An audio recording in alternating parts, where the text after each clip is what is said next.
They named a street after me, Patterson Boulevard, right there on the new sign between the Walmart and the factory that employs half the town. My mother cried when they unveiled it. My father shook the mayor's hand so hard I thought the old man's arm would fall off. I couldn't look at either of them. See, 3 months earlier, I'd been lying in a hospital bed in Landstuhl, Germany, trying to figure out how to tell Sergeant Morrison's wife that her husband didn't make it back. Trying to find words that wouldn't sound hollow, that wouldn't sound like every other notification letter that starts with, "We regret to inform you." Morrison wasn't supposed to be there that day. He'd traded shifts with Corporal Davidson because Davidson's kid had just been born, and Morrison wanted to give him an extra video call home. That's the kind of guy Morrison was, always putting his people first. The IED took out the front third of our vehicle, the blast-resistant hull, the one that was supposed to keep us safe, the one that cost taxpayers $43,000 per unit, crumpled like a beer can. 3 guys didn't make it out. Morrison, Jenkins, and a kid named Tommy Park who'd been in country for exactly 19 days. Tommy used to show everyone pictures of his girlfriend back home, said they were getting married when he got back, had the ring already picked out. I got out with a broken collarbone and burns on my left arm. Corporal Davidson, the guy who should have been in Morrison's seat, pulled me from the wreckage. Sometimes I still feel his hands on my vest, dragging me backward through the sand. The blast pattern didn't make sense. I'd seen IED damage before, we all had. This was different. The hull hadn't just failed, it had separated at the seams like it was barely held together in the first place. But I didn't think much about it then. You don't question these things in the moment. You survive, you report, and you try to sleep without seeing it happen over and over again. I came home to Millbrook, Pennsylvania 6 weeks later. Population 8,200.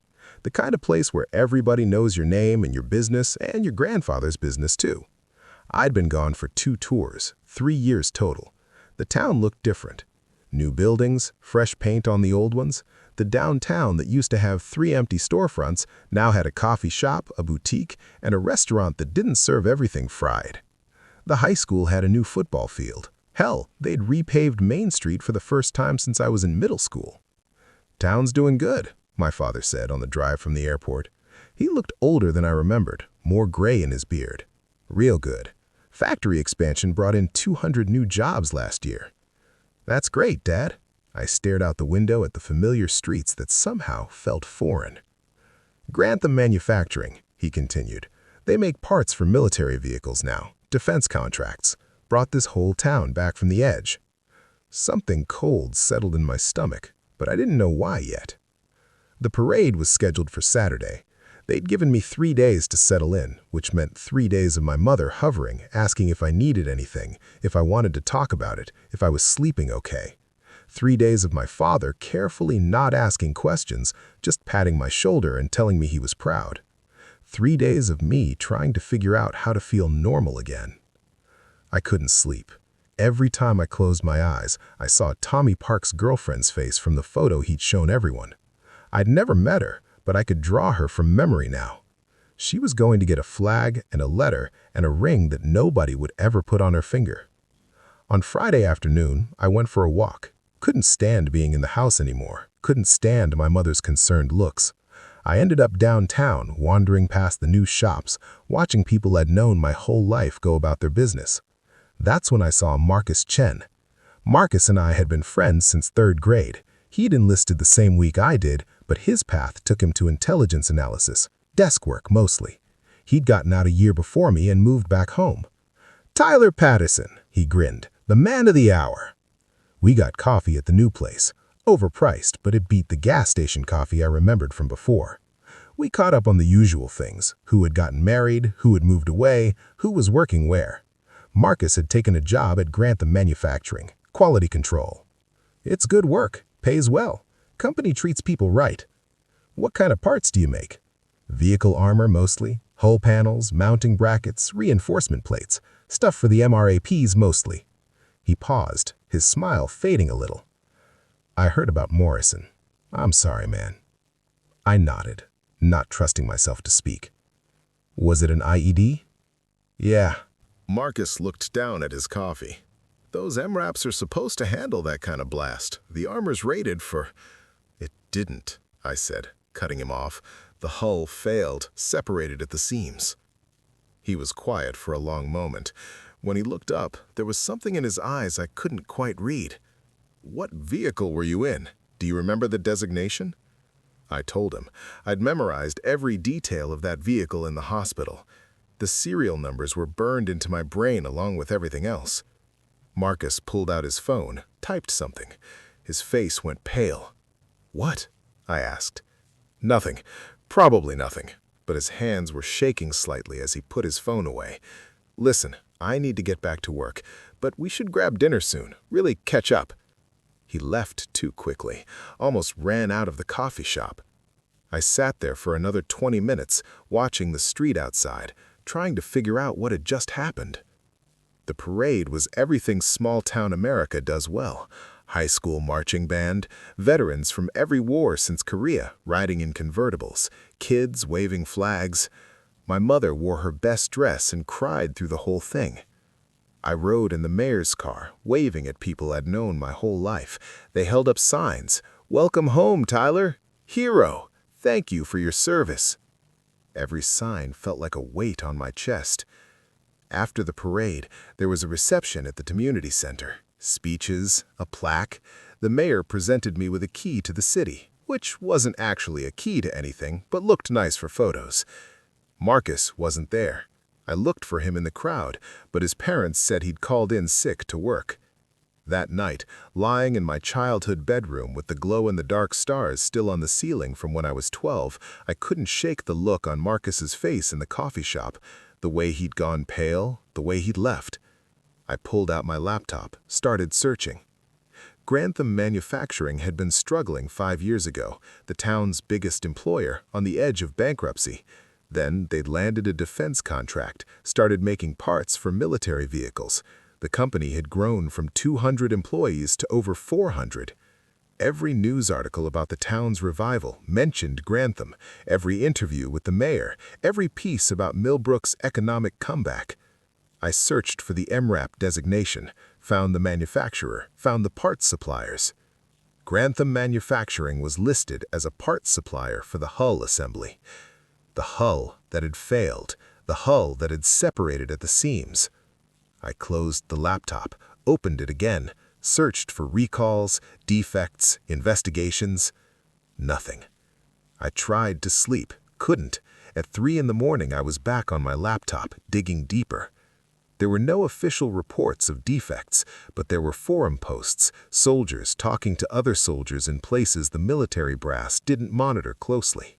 Mentions of hull failures, 3 other incidents in the past 18 months, different units, different locations, all the same vehicle designation, all the same failure pattern. None of them made the news. Before I tell you what I did next, if you're hooked on this story, hit that like button and subscribe. There are dozens more voices like mine here. And drop a comment with your country. I'm curious where all of you are listening from. Sunday morning, I drove out to Grantham Manufacturing. The factory sat on the edge of town, a sprawling complex of corrugated metal buildings surrounded by a chain-link fence, security gate at the entrance, everything looking new and clean and prosperous. I sat in my truck across the street, watching the early shift arrive. Recognized half the faces. Guy I'd played Little League with, woman who'd taught my sister piano, the father of a girl I'd dated in high school. These were my people, my town, and they were making parts that didn't work, parts that got people gone. My phone rang. Marcus. "Where are you?" he asked. "Across from Grantham." "Stay there, I'm coming to you." He pulled up 10 minutes later in a beat-up Honda Civic, got in my truck without asking, looking around like he expected someone to be watching. "You need to stop digging, Marcus. People didn't make it because of faulty equipment, Marcus." "I know." His voice was quiet. "I know, Tyler. You think I don't know that? Then why?" "Because it's not what you think." He ran his hands through his hair. "About 2 years ago, I noticed inconsistencies in the metallurgy reports. The hull panels weren't meeting spec. The welds were substandard. I reported it up the chain. And nothing. Orders kept going out, so I dug deeper. Found out the company had been using cheaper materials to maximize profit margins. The parts looked right, tested okay on paper, but under real combat conditions, they failed. I felt something hot and sharp building in my chest. Why didn't you go to the authorities, the military, someone? I tried. Marcus's voice cracked. I sent an anonymous tip to the Defense Contract Management Agency. Nothing happened. Sent documentation to my old CO who works at the Pentagon now. Never heard back. I think someone buried it. Who? I don't know, but Grantham has connections. The owner, James Grantham, he went to West Point, knows people, big campaign donor, the kind of guy who plays golf with senators. So what? We just let it keep happening? Marcus turned to look at me. His eyes were red, like he hadn't slept either. 6 months ago, something changed. New quality control director came in, former Army engineer, guy named Robert Shaw. He started implementing new protocols, testing everything, rejecting batches that didn't meet spec. That's good. But here's the thing. Shaw didn't just start fixing the process going forward. He started pulling parts that had already been shipped, quietly, through back channels, having them inspected, and if they were defective, having them swapped out before they reached combat zones. I stared at him. What? He couldn't blow the whistle publicly without destroying the company and the town, so he's been running this shadow operation, intercepting shipments, replacing bad parts with good ones, making sure nothing defective actually makes it to soldiers. That's impossible? Yeah, I thought so too, but Shaw has contacts everywhere, people he served with, people who owe him favors. He's been using his own money to fund it, flying parts overseas himself sometimes. It's insane, but he's actually doing it. My head was spinning. The vehicle I was in? Shipped before Shaw started. I checked when you told me the designation. Marcus's voice was barely a whisper. I'm sorry, Tyler. I'm so sorry. We sat in silence. Outside, the factory hummed with the morning shift starting up. How many bad parts made it out before Shaw started fixing things? I don't know exactly, maybe a few hundred units. Most came back in normal rotation and got replaced, but some, he didn't finish. Some got people gone. Yeah. And now? Now everything's being fixed? Every single part gets triple checked. Shaw's protocols are insane. We probably reject 30% of our production now, which costs the company a fortune, but Grantham signed off on it. I think Shaw has something on him, something that keeps him from interfering. So the parts going out now are safe? As safe as anything we can make them. Safer than the military spec requires, actually. Shaw's paranoid about it. I looked at the factory, thought about my town, about Morrison and Jenkins and Tommy Park. I want to meet him, Shaw. He doesn't meet with people. I want to meet him, Marcus. Make it happen. Now here's where everything changed, but real quick, if you're invested in how this ends, I genuinely appreciate a subscription. More soldier stories drop daily. Comment your country below.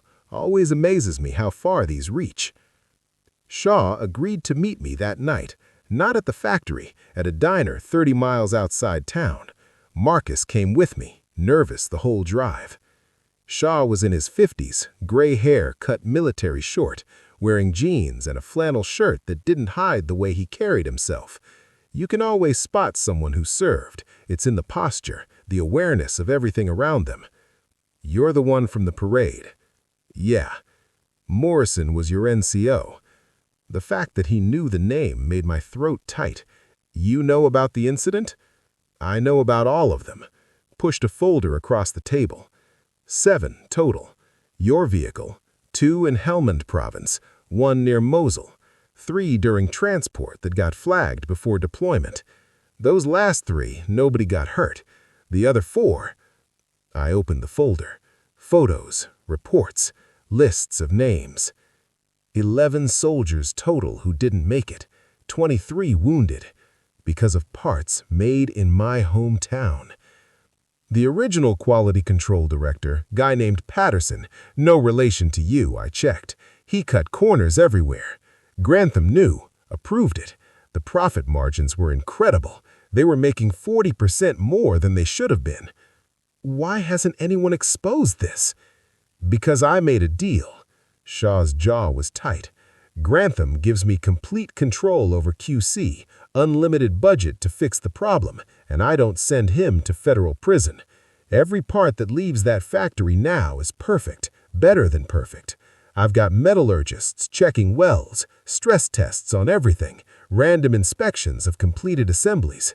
Nothing gets out unless I personally sign off on it. But the ones that already got out, I've been tracking them, pulling them when I can. I've got people at supply depots, maintenance facilities, everywhere.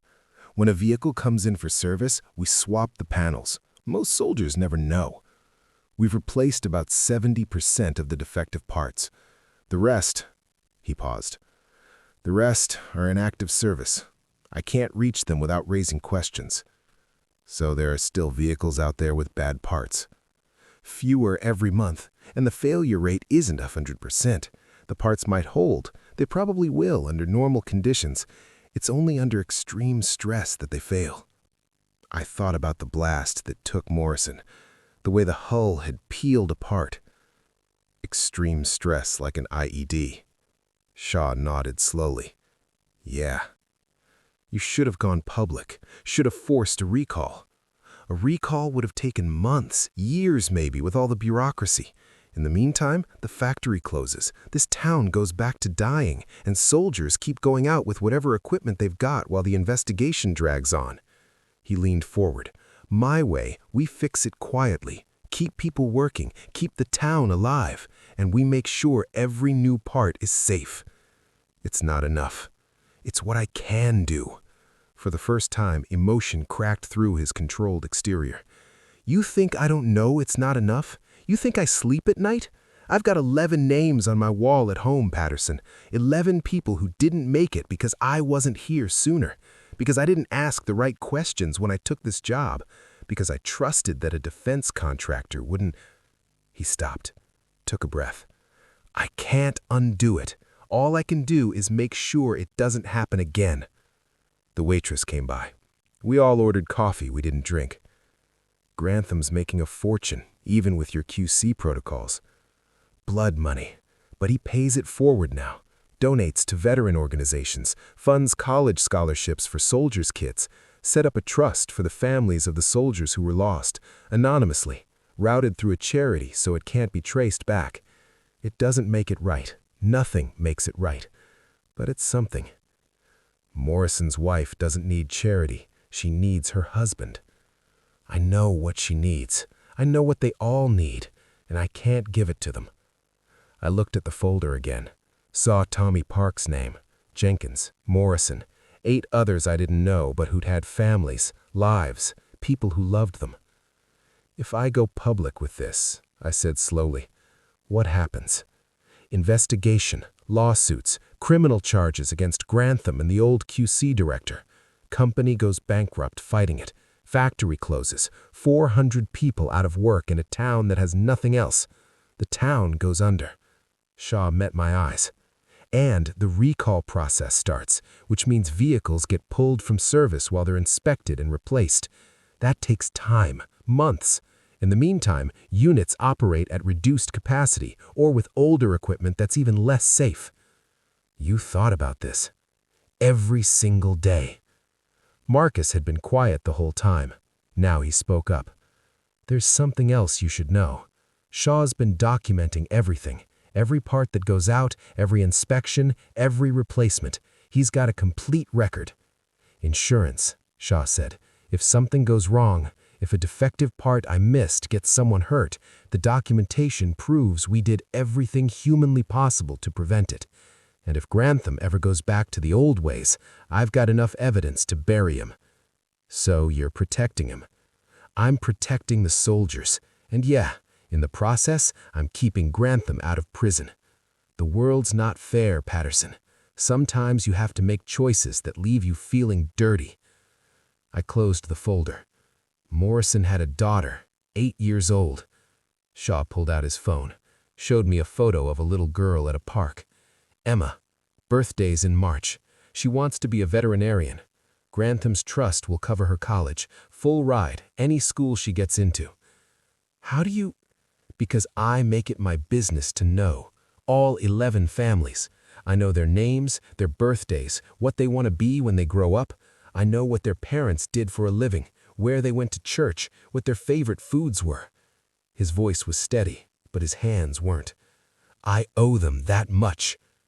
We sat there in that diner for 3 hours. Shaw told me about every family, about the scholarship fund, about the parts he'd personally flown overseas to swap out, about the nights he couldn't sleep, wondering if he was doing the right thing, about the choice he'd made to save what he could instead of burning it all down for justice. When I left, he gave me his number.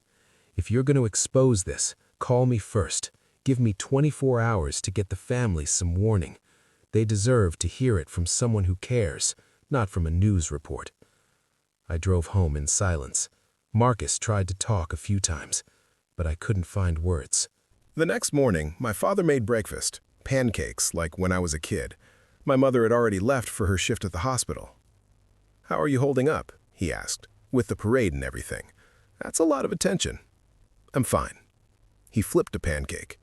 "You know, the town's real proud of you, what you did over there, what you went through." "Dad. And Grantham Manufacturing, they're doing good work too, keeping this place alive. Your mother and I, we remember what it was like before, when the old factory shut down. People leaving, houses sitting empty. This town was dying." He slid pancakes onto my plate. "Now it's got hope again." I stared at the pancakes. Couldn't eat them. "You know what parts they make there?" "Sure, military equipment. Your mother says it makes her feel good, knowing the company's helping keep soldiers safe." I almost laughed. Almost told him everything.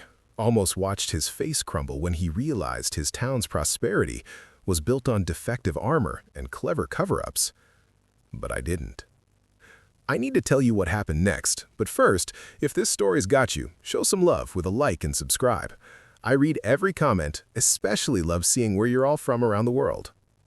I spent the next week investigating on my own. Called up soldier friends, asked questions about vehicle maintenance, part replacements, started mapping out what Shaw had told me. It was true. All of it. I could verify the shadow operation through maintenance logs my friend and supply shared with me. Parts being swapped out during routine service, new panels with different serial numbers. The pattern was there if you knew to look for it. Shaw had been running this operation for 6 months. In that time, not a single new incident, no hull failures, no structural defects. The parts going out now were safe.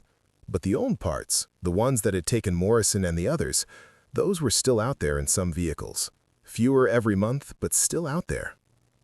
I contacted Morrison's wife. Didn't tell her about Grantham, just checked in on her and Emma. She said the military benefits were good, but there had been a donation from a veterans charity that had helped with the funeral costs and set up a college fund for Emma. Blood money from the man whose company had taken her husband. But Emma would get to go to college. I found the families of the others. Same story. Anonymous donations, scholarships, support that came from nowhere and asked for nothing.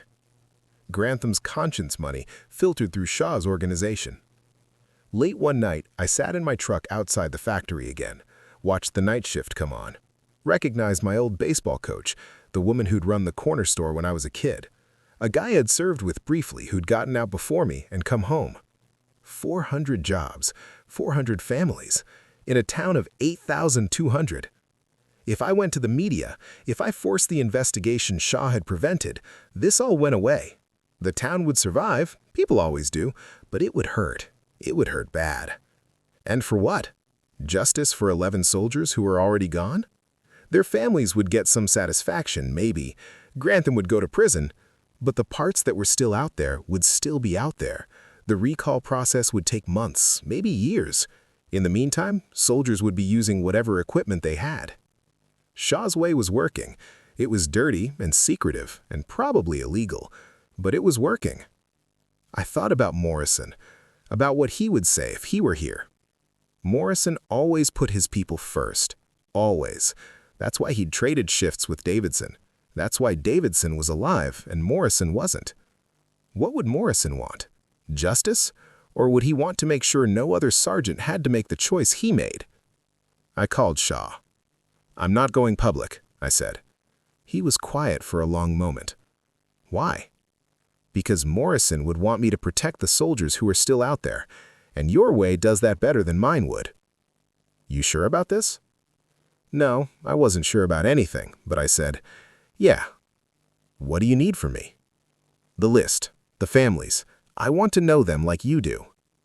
Why? Because someone should remember them as people, not just names in a file. And if I'm staying quiet, I need to carry that weight too. Shaw sent me the information. 11 files, complete histories, photos, details about their lives, their families, their dreams. I read every word. Tommy Park had proposed to his girlfriend the week before he deployed. She didn't know until after he was gone. He'd sent a video message that arrived the day of the memorial service. Jenkins had been saving up to buy his parents a house. He'd sent most of his combat pay home. Morrison's daughter Emma wanted to be a veterinarian because her dad had always brought home stray cats. I learned all of them, memorized their stories, and I kept my mouth shut. The town kept thriving. Grantham kept making parts. Shaw kept running his shadow operation, replacing every defective panel he could find. I got a job at the VA center 2 towns over, started helping veterans navigate benefits, find resources. It wasn't enough, but it was something. 3 months later, Shaw called me. "Last one," he said. "Just confirmed replacement of the last defective hull panel we could track. Everything still in service is clean." "You sure?" "As sure as I can be. There might be some we missed, but we've accounted for every vehicle we could find." "What about the documentation, your insurance?" "Locked away. If anything happens, if anyone gets hurt, I've got proof we did everything possible to prevent it." I wanted to feel relief, wanted to feel like we'd accomplished something. Instead, I just felt tired. 6 months after the parade, they installed the street sign, Patterson Boulevard. My mother cried. My father beamed with pride.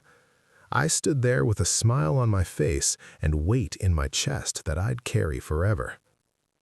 That night, I drove out to the cemetery, found Morrison's grave, fresh flowers from his wife's last visit.